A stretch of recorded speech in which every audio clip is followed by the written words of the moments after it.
को निर्मल कीजिए, छोड़ो चिंता भार, नाम सिमरन में रमिए, मिलेगा सुख अपार। जय गुरु जी, संगत जी। चमत्कारी भूमि।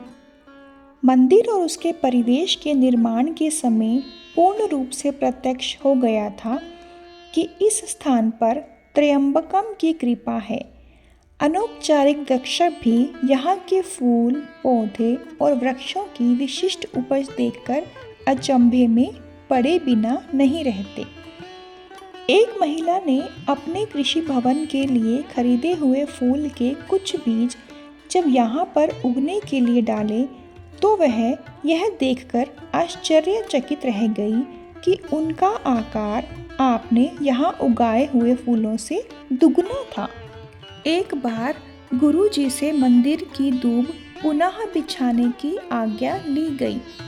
उन्होंने सहर्ष ही यह प्रस्ताव स्वीकार कर लिया, किंतु अधिक समय शेष नहीं था।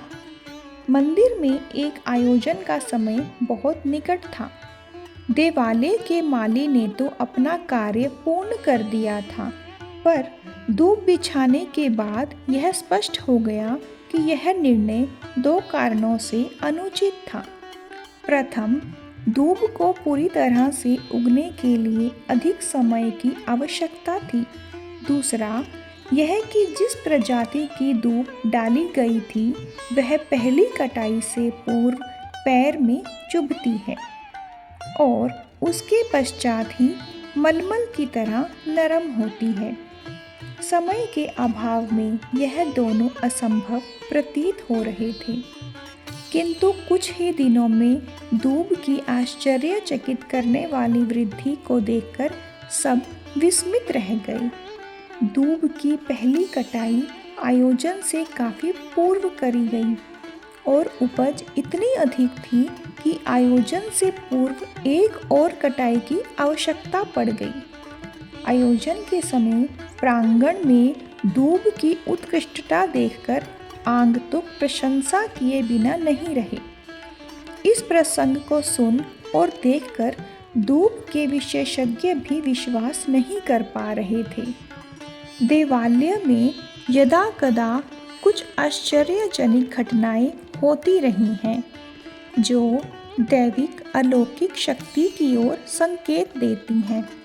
मंदिर में दर्शकों ने अक्सर प्रांगण में शिव की प्रतिमा के भाव बदलते देखे हैं और वर्ष 2006 में होली के अवसर पर मुख्य सभागृह में पीतल की शिव प्रतिमा पर एक स्थान पर रंग लगा देखा गया।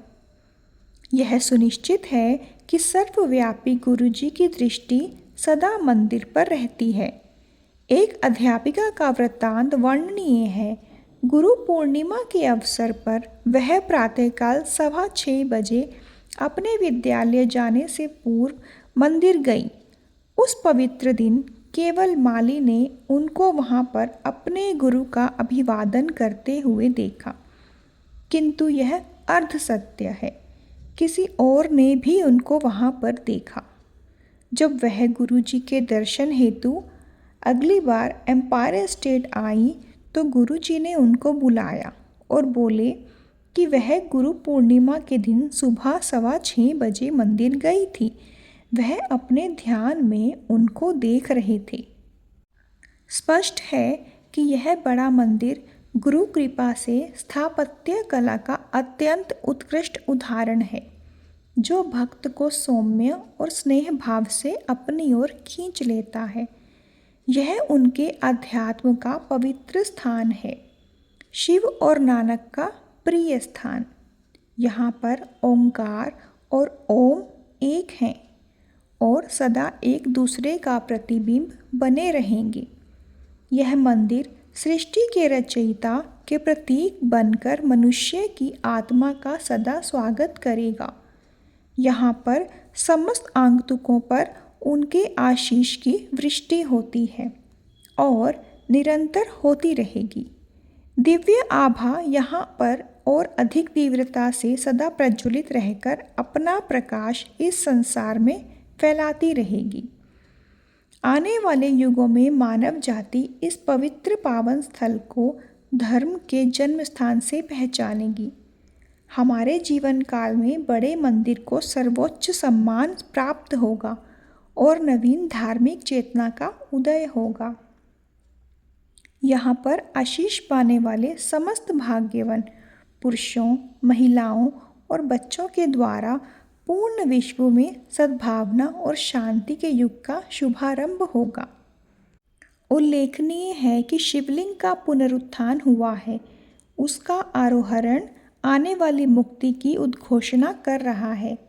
नियति के क्रूर हाथों द्वारा पीड़ित रोग एवं अज्ञान से मुक्त होंगे। व्याप्त पापों से बंधित और पराजित नवीन शक्ति और साहस प्राप्त कर विजयी होंगे। केवल आस्था और निर्भयता की छोटी सी नौका, जिसकी पतवार मात्र सतगुरु के शब्द और कृपा है, से सहजता से उत्पीड़न के सागर को पार करने का सामर्थ्य मिलेगा।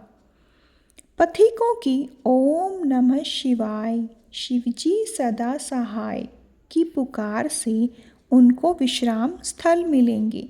संकट और अत्यंत कठोर यातना काल में देवस्थान में अंकित यह शब्द गुरु जी के परिश्रम से उनके हृदयों और मन पर चिन्हित उनकी हुंकार, मित्र, रक्षक, प्रेम और एकमात्र दिशा दर्शक होंगे। इस पृथ्वी पर यह देवालय सदा शिव की कृपा का चिन्ह रहेगा। सब आए इस पवित्र स्थान पर शिव कृपा से। मन में अंकित हो सबकी अभिलाषाएं पूर्ण। सतगुरु रखें हमें सदा अपनी ही शरण में। जय गुरु जी। शुक्राना गुरु जी।